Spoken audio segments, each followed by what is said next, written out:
kita tengok. Saya akan buat piramid ni, kita akan pergi belajar satu demi satu. Okay, sebelum tu, tadi macam saya cakap, kenapa kita panggil dia piramid? Piramid ni kalau kita tengok, dia dibina daripada bawah hingga ke atas. Betul tak? Tapi dari bawah dia, tapak dia besar, tapi dia menguncuk kecil ke atas. Okay? Dia tapak besar. Okay? Dan dia mengecil ke atas. Kerana apa dia panggil piramid makanan? Sebab di bawah ni kita kena besar, betul tak? Makanan banyak di bawah berbanding di atas. Okay, kita akan tengok lebih lanjut dekat slide-slide yang seterusnya. Okay, kita pergi kepada slide yang seterusnya. Okay, piramid makanan Malaysia. Okay, kita ada 4 aras. Ada 4 aras. Aras 1 bawah sekali, aras 2, aras 3 dan aras 4. Okey. Saya akan pecahkan satu demi satu aras ni dan terangkan kenapa aras-aras ni ada dicipta oleh Kementerian Kesihatan kita. Okey. Ada berapa aras? 4 aras. Kena ingat ada 4 aras. Ada negara yang bagi 5 aras tapi kita Malaysia ada 4 saja. Okey. Pembahagian piramid mengikut aras lah. Okay, macam saya cakap tadi, saya akan huraikan satu-satu. Okay, saya dah potong tu. Kalau awak tengok tu, dekat dalam gambar ni, saya dah potong piramid tu, letak. Saya ambil yang bawah sekali, aras 1 tadi. Sekarang ni kita akan fokus kepada hanya aras 1. Okay, apa yang ada dalam aras 1 ni? Okay, seperti yang kita tahu, piramid tadi, tapak dia besar, betul tak? Bila besar tu maksud dia, dalam istilah lain, kita ni sebenarnya kena makan makanan yang ni secukupnya. Tak boleh. Kalau bermakna yang atas tadi macam mana? Tak apa, nanti kita akan pergi satu persatu. Okey. Dekat arah 1 ni terdapatnya 1 nasi, 2 ubi-ubian, 3 produk-produk bijirin, 4 mi dan 5 roti. Okey, produk-produk ni macam awak biasa makan. Okey, ini adalah makanan utama kita, rakyat Malaysia. Rakyat Malaysia memang makan nasi lah. Makanan ruji kita, makanan nasi. Okey, makanan ruji tu bermaksud makanan utama. Kat Malaysia ni kalau tak makan nasi, pelik, betul tak? Tapi ada juga orang yang suka makan mi, spaghetti, itu tak dinafikan. Ada juga orang yang suka makan cornflake, dia suka makan honey star, ada yang suka makan roti canai, itu tak dinafikan. Tapi yang penting sekali, makanan asasi yang utama yang memberi mereka tenaga adalah makanan di aras 1. Okey, kita tengok poin nombor 1. Makanan yang dapat memberi tenaga untuk penggunaan harian. Okey, kenapa dia berada di bawah?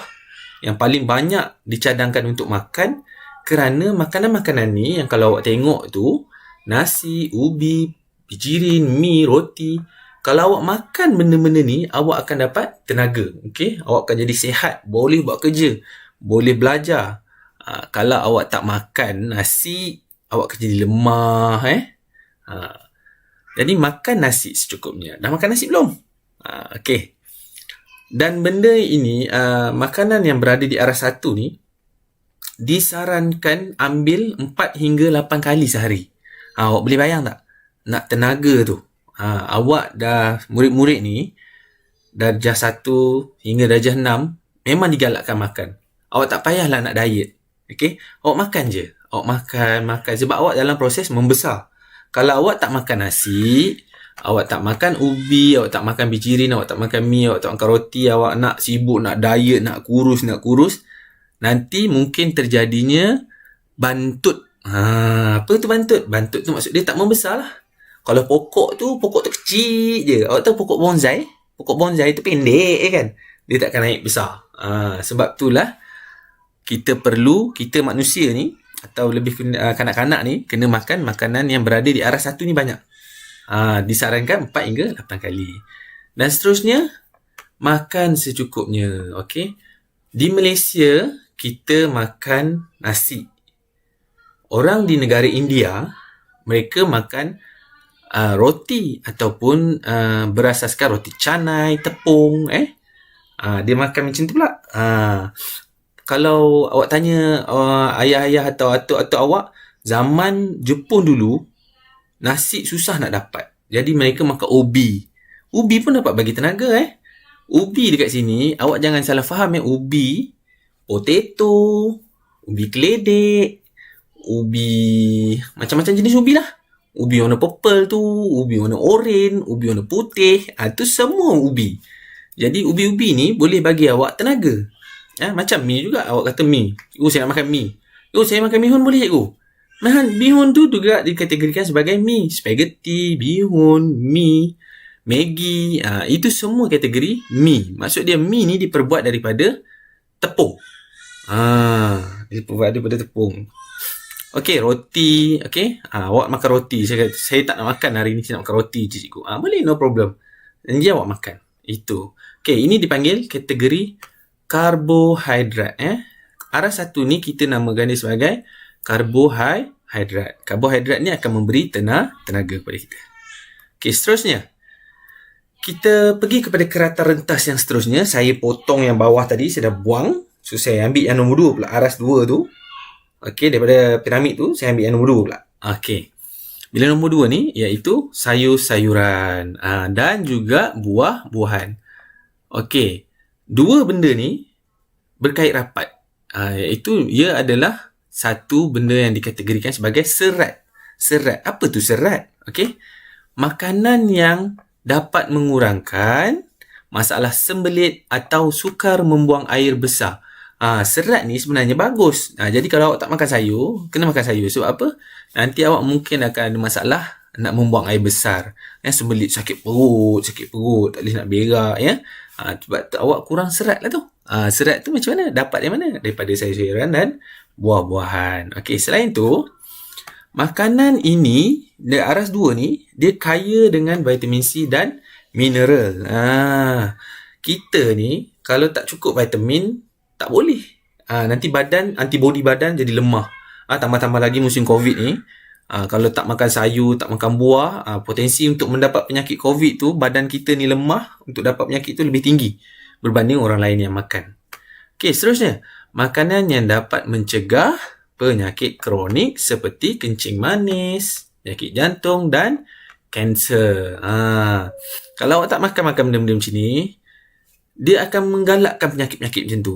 Kalau awak tengok orang kat luar sana ramai kencing manis, sakit kronik, sakit jantung.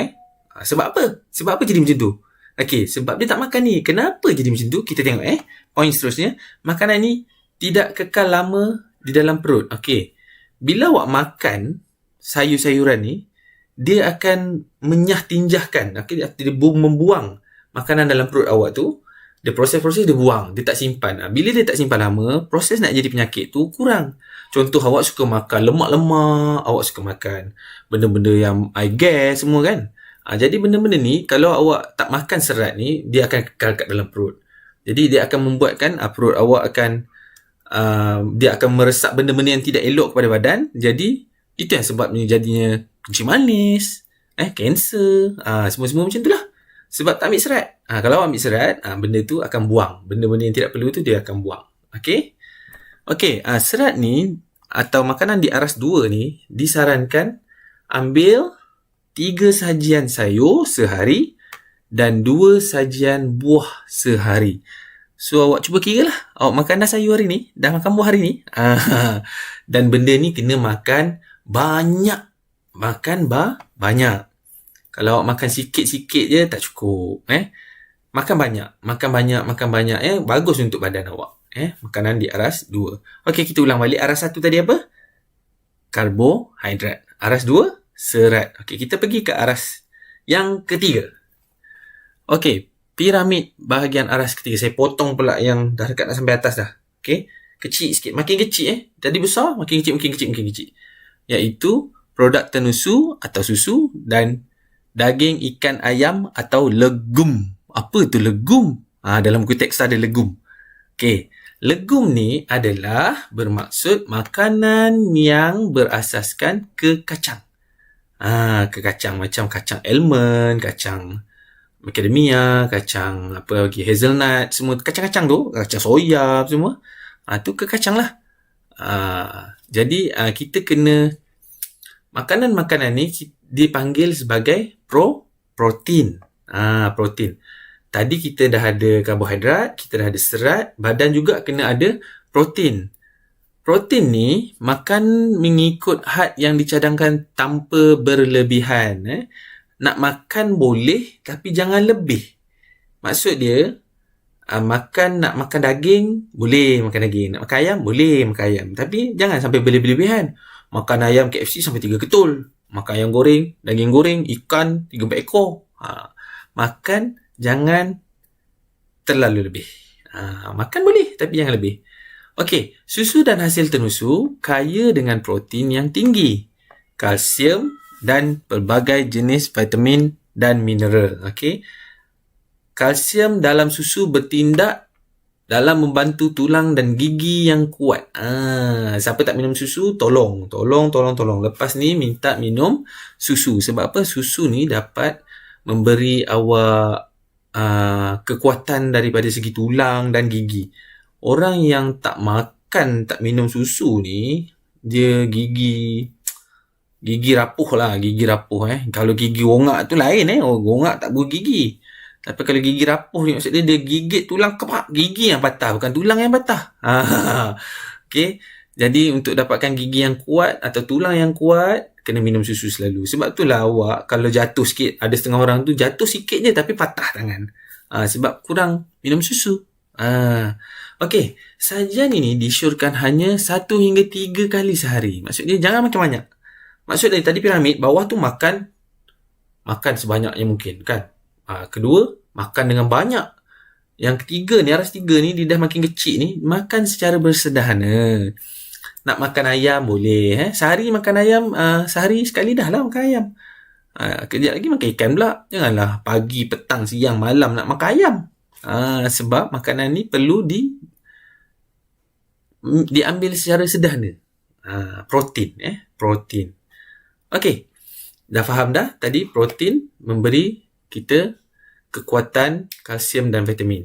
Okey. Seterusnya. Aras 4. Aras atas sekali. Yang puncak lah ni. Okey. Ini puncak. Bila kita berada di puncak ni, makin kecil, betul tak? Awak tengok benda tu kecil je. Okey, puncak ni kecil. Saya potong rentas tu, saya potong gambar tu, kecil je. Sebab apa dia kecil? Sebab makanan ni perlu diambil sedikit sahaja kalau awak dapat tengok dekat situ. Okey, apa yang terkandung dalam aras 4 ni? 1, lemak. Lemak. 2, minyak. 3, garam. 4, gula. 4 benda ni, kalau saya cakap memang paling sedap. Memang sedap makan. Siapa tak suka makan McD kan? Siapa tak suka makan burger? Siapa tak suka makan ayam goreng? Siapa tak suka makan KFC? Lepas tu makan fries McDonald ke, makan apa-apa ke, masin sedap kan? Gula, I guess, minum air manis sedap. Tapi benda-benda ni semuanya tak elok. Okey? Makanan yang perlu dielakkan dan dikurangkan ni dikategorikan sebagai makanan lemak. Okey, lemak. Makanan yang mengandungi kandungan kolesterol dan lemak yang tinggi. Burger awak makan dalam burger tu macam-macam ada. Lemak, kolesterol, minyak. Nak masak burger macam mana? Kena goreng. Dah ada daging digoreng. Lepas tu letak pula cheese, lemak. Macam-macam. Cheese tu okey lah, cheese tu tenusu, tapi awak letak pula dengan digoreng lah, macam-macam lah. Okey. Dan benda-benda ni, lemak ni, okey, saya nak cerita satu benda. Lemak ni bagus. Tapi kalau awak guna, tapi kalau lemak tu awak tak guna, awak rugi. Maksud dia dalam badan kita perlu lemak nak bagi tenaga. Tapi tenaga yang dibekalkan oleh lemak ni nak dibakar tu lambat.